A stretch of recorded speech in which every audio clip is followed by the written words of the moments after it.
बड़ी बात कह रहे हैं श्री चोखा मेला जी कि गन्ना गठीला होता है परंतु रसीला होता है। रस में गांठ नहीं होती है, गन्ने में गांठ होती है। रस जानने वाले गन्ने के रस को देखते हैं, गांठों को नहीं देखते। इसलिए है प्राणी ऊपर के आकार में क्यों भूला है, अंदर देख रस सिंधु भगवान बैठे सबके हृदय में। देख कमान टेढ़ी होती पर तीर सीधा जाता है, ऊपर के आकार में क्यों भूला है। देख नदी टेढ़ी होती पर उसका जल स्वच्छ मीठा प्राणों का पोषण करता है। चोखा मेला जी कह रहे मैं जाति का महार हूं परंतु मेरा भाव बहुत ऊंचा है कि मेरे भाव में विट्ठल बैठा हुआ है। इसलिए तू ऊपर की बात पे क्यों भूला है, अंदर के रस को देख। सेन जी कहते हैं कि हम बारबर हैं,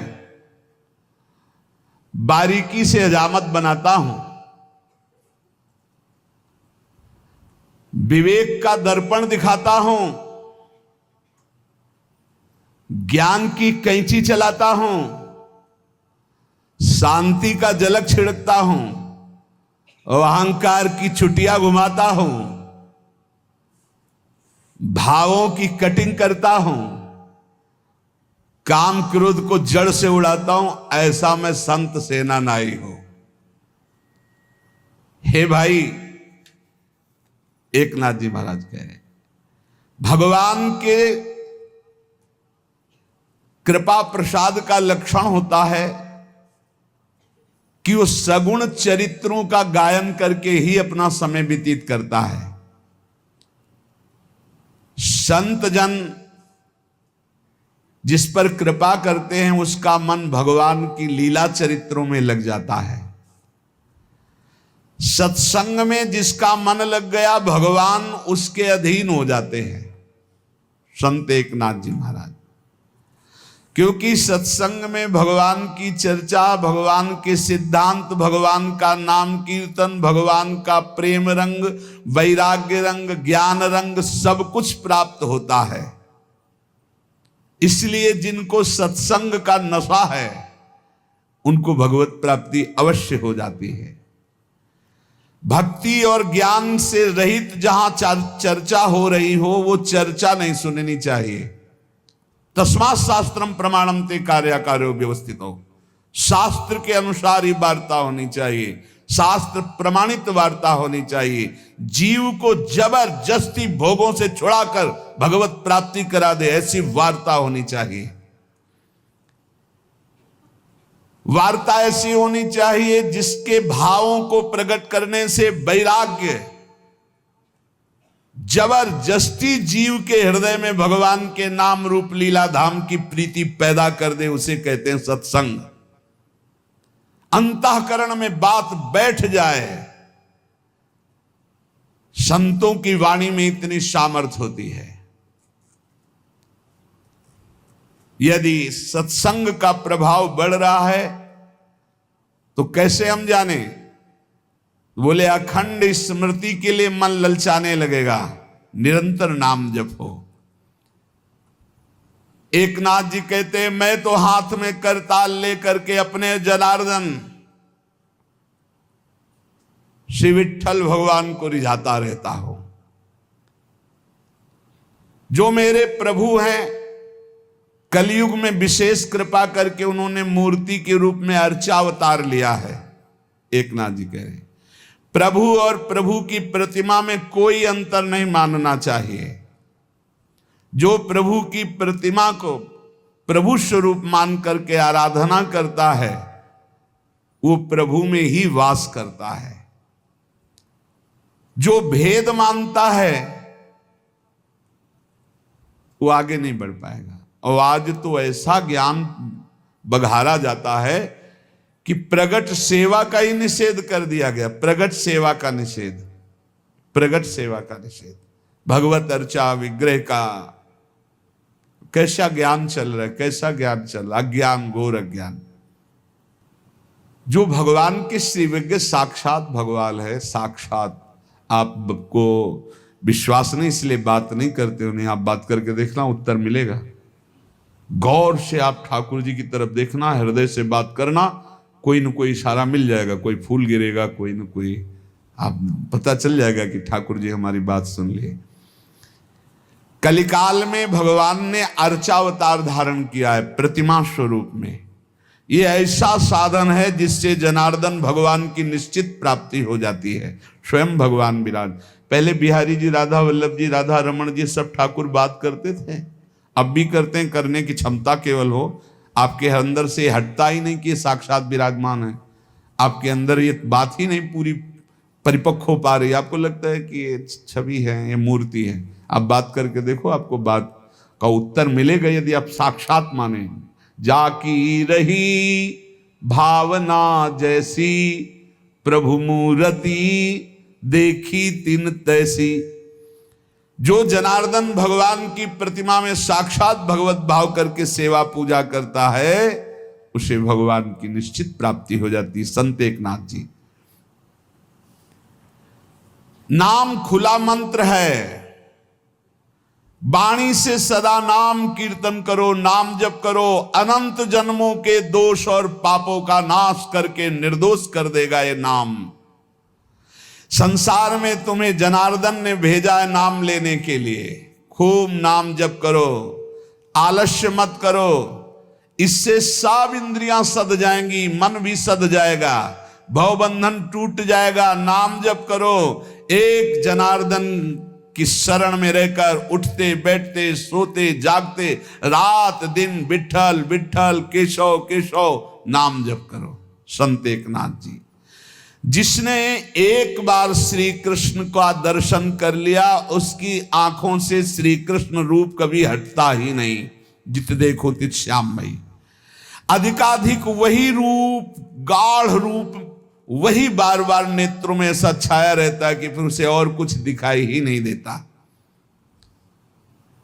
पर इस रूप के दर्शन के लिए पहले ये बाधा पहुंचाता है। स्त्री रूप, धनाकर्षण, प्रणाम, प्रतिष्ठा, मान, कीर्ति।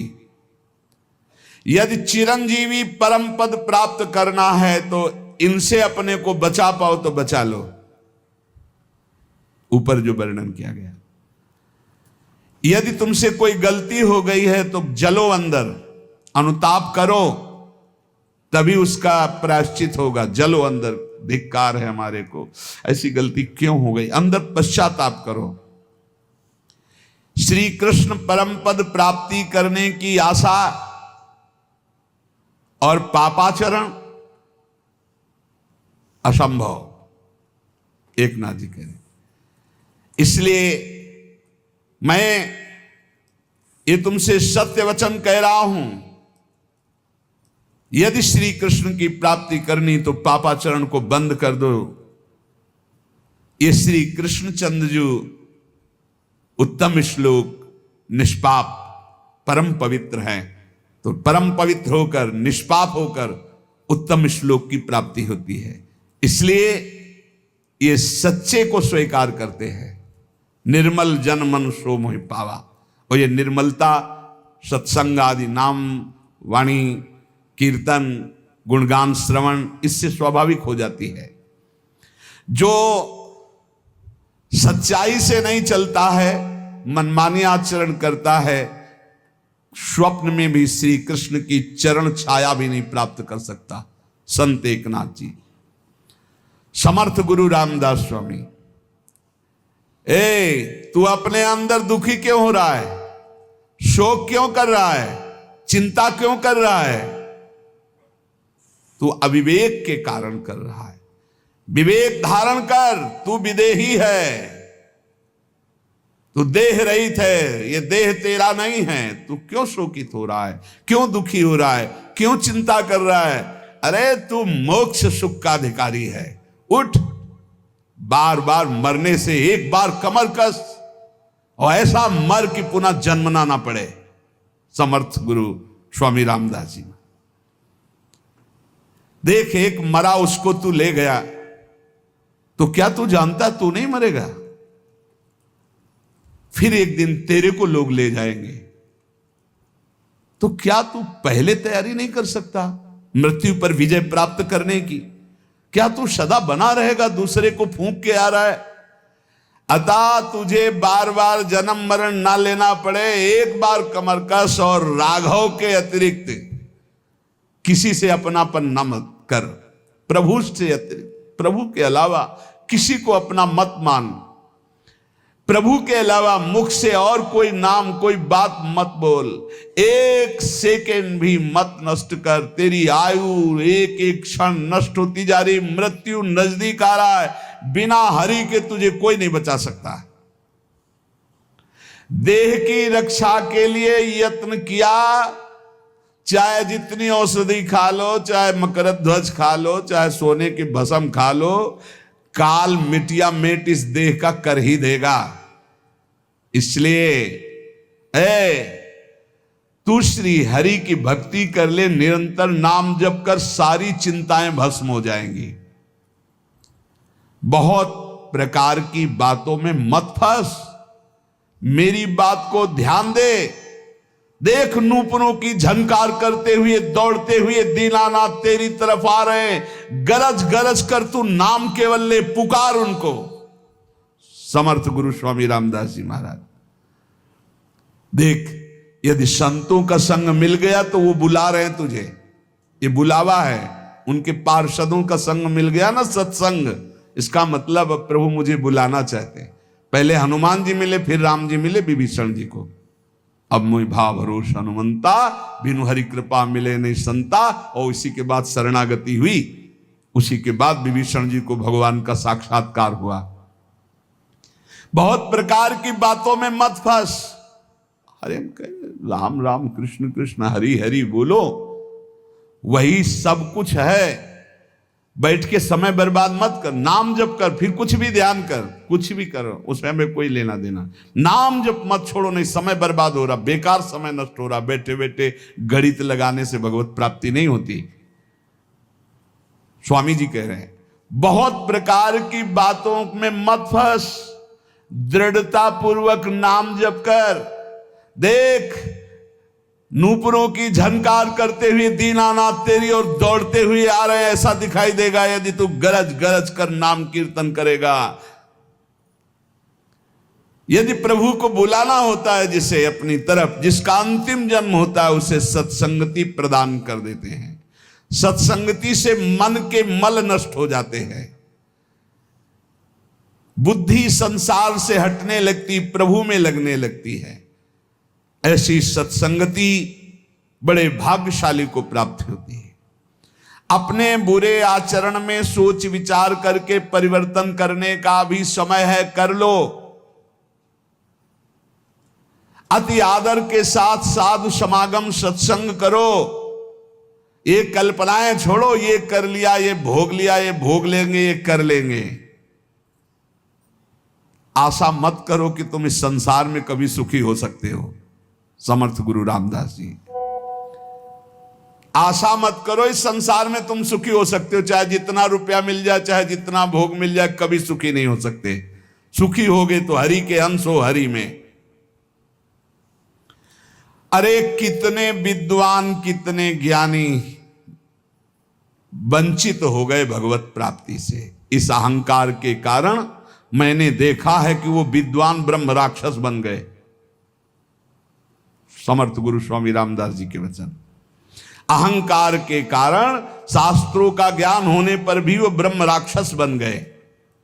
सचमुच सचमुच ईश्वर के नाम जप के भजन के बिना कौन विद्वान ऐसा है जो इस माया पर विजय प्राप्त कर सकता है।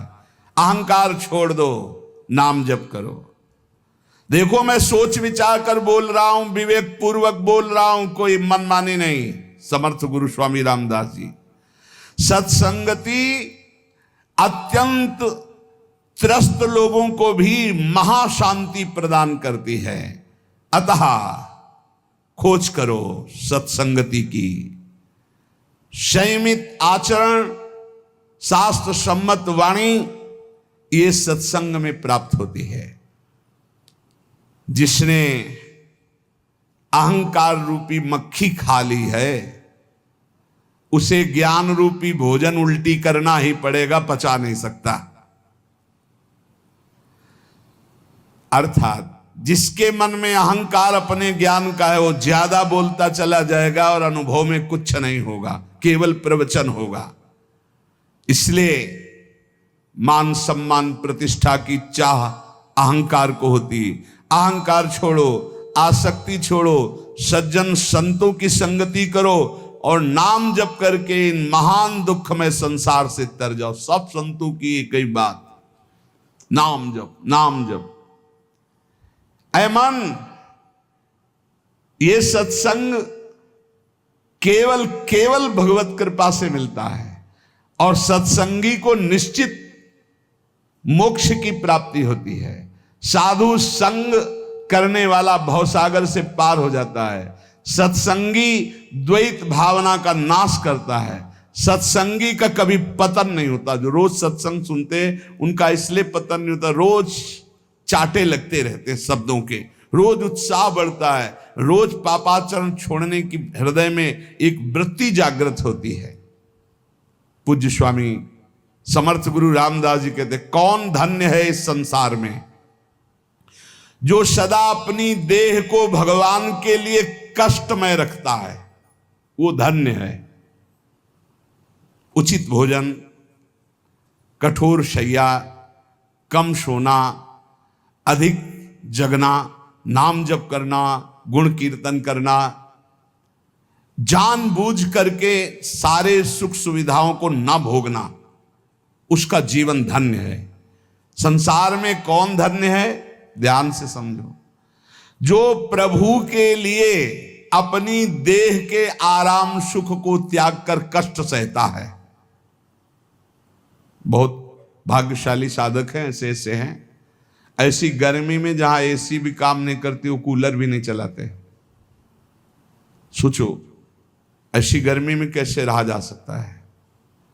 हमारे गुरुदेव भगवान तो 20 वर्ष हाथ के पंखा से केवल किया है, हाथ के पंखा से। भीषण गर्मी में भी रात दिन वहां बिजली का प्रवेश ही नहीं था, बस दीपक जला करके रात्रि में, इतना छोटा सा दीपक और हाथ। अरे भजन के बिना थोड़ी स्थितियां आती हैं। सदा प्रभु के कार्य में जो अपनी देह को कष्ट देता रहता है, प्रभु के लिए प्राप्त सुखों का त्याग करता है, मुख से अखंड नाम उच्चारण करता है, जो अपने जीवन को भगवान की दास्ता में बेच देता है, उसका जीवन धन्य है। दूसरा, जैसा बोलता है वैसा ही आचरण करता है, वो धन्य है। जो नाना रूपों में एक ही ईश्वर को देखता है, वो धन्य है। जो सगुण भगवान में जरा भी संदेह नहीं करता है, वो धन्य है।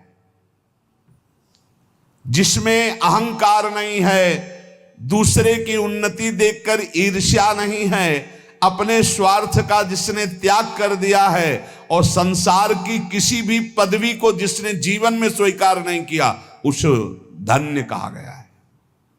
उपाधि, कोई भी उपाधि नहीं।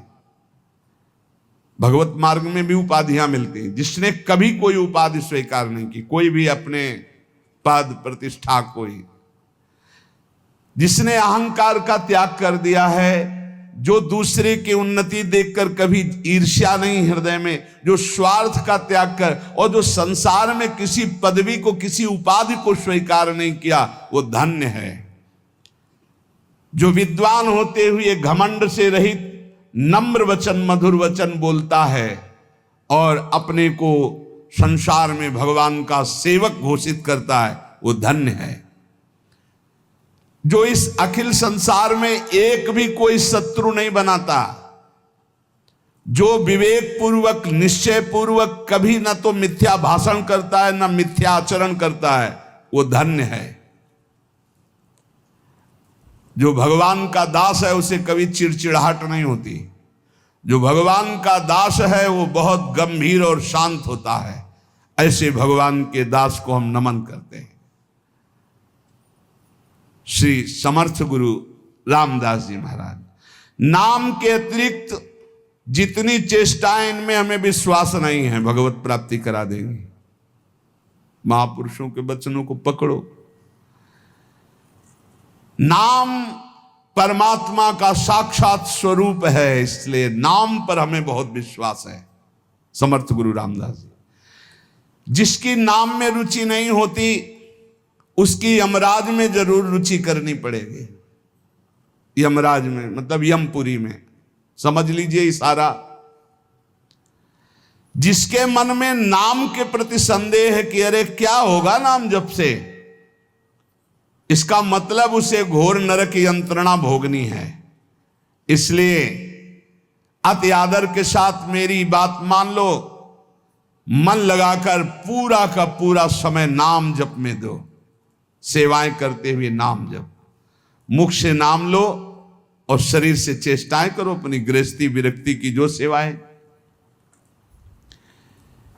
जो ब्रह्म ज्ञान की केवल बातें बनाता है, बहुत समर्थ महापुरुष इसलिए सबको, ब्रह्म ज्ञान की केवल बातें करता है, बातें बनाता है, लेकिन उसमें स्थिति नहीं है, वो पापी पुरुष है।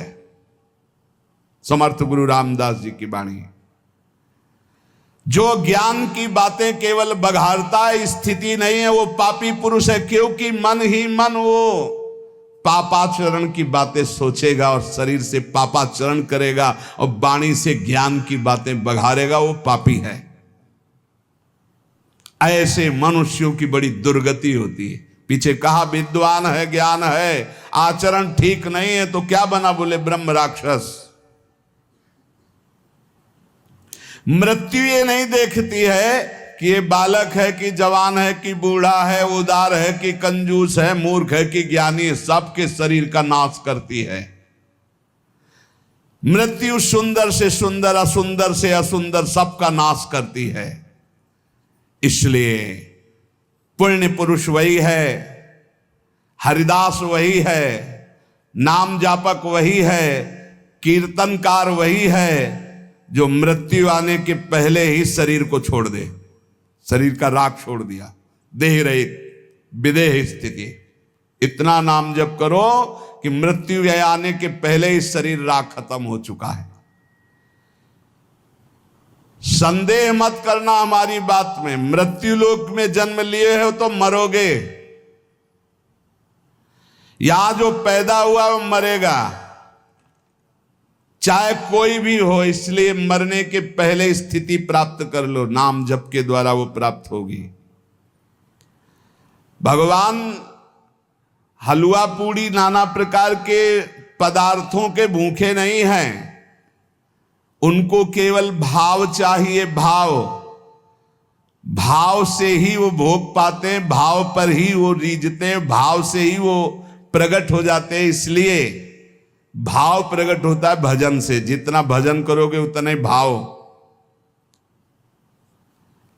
ये तुम्हारा जीवन एक रत्नों के समूह का संदूक है, खोल लो रतन। वो रतन है हर श्वास में नाम जप करना, ईश्वर अर्पण जीवन, नाम जप। तो एक से एक दिव्य ज्ञान के रतन, भक्ति के रतन स्थितियां आ जाएंगी। और यदि इन श्वास रूपी रत्नों को भोगों में नष्ट किया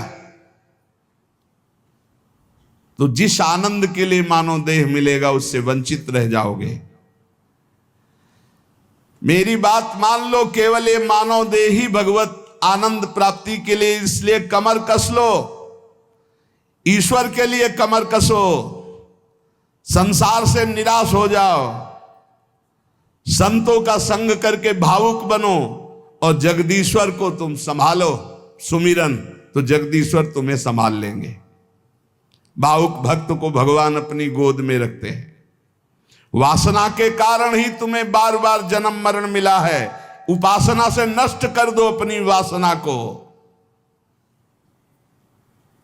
विषय चिंतन करते हुए मरोगे तो घोर दुर्गति होगी, हरि चिंतन करते हुए मरोगे तो सदगति हो जाएगी। ईश्वर पर विश्वास रखो, हरि की कथा सुनो, धन्य हो जाओगे। हरि की कथा सुनने से प्रीति और नित्य नई नई भगवत चरणारविंद की तरफ बढ़ने की वृत्ति मिलती है, भगवान की प्राप्ति हो जाती है। जिस जगह पर रोज हरि कथा होती है वो महातीर्थ हो जाता है। इसलिए जहां कहीं भी हरि कथा हो रही हो, ऐसा सुनने को मिले तो दौड़कर आलस्य, निद्रा, स्वार्थ का त्याग करके हरि कथा में जाकर सबसे अपने को नीच समझ करके बैठो। सबसे अपने को नीच समझ करके जहां भगवत चर्चा सुनने को मिले दौड़ो, जहां जहां पीर की बात सुने खोजत तिन गैनन। जिस परमेश्वर ने तुम्हें यहां भेजा है, अखिल ब्रह्मांडों का वो स्वामी है। यदि मानव देह लेकर उसको प्राप्त नहीं किया तो तुम जानना अपना जीवन व्यर्थ चला गया। इसलिए मेरी बात मान लो, शाश्वत अशाश्वत का भेद जान जाओगे यदि नाम जप करोगे। ये जितनी भी कलाएं और विद्याएं प्रकट की जाती, सबका उद्देश्य केवल उदर भरण के लिए सीमित हो जाता है। इसलिए मैं उस ज्ञान को ज्ञान नहीं मानता जो केवल रुपया कमाने के लिए है। अगर ईश्वर को नहीं पहचाना, ईश्वर की प्राप्ति नहीं की, जीवन मुक्त नहीं हुए, तो ये सब पेट भरने का धंधा है। समर्थ गुरु स्वामी रामदास जी, ये निरर्थक उदर भरण की विद्या ज्ञान विज्ञान है।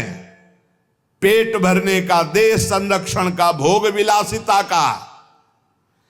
पेट भरने की विद्या को सद्विद्या नहीं कहते, पेट भरने की विद्या को ज्ञान नहीं कहते, अपितु सर्वव्यापक परमेश्वर अखिल कोटि ब्रह्मांड नायक की प्राप्ति के लिए विद्या है, ज्ञान है, उपदेश है। हे सज्जनों, सावधान होकर इस विद्या का उपयोग भगवत प्राप्ति के लिए करो। सत्संग, प्रवचन, कथा, वार्ता ये भगवत प्राप्ति के लिए, पेट भरने का धंधा नहीं है। धन्य है वो नरदेह जो इसको प्राप्त करके भगवान की प्राप्ति कर लेते हैं।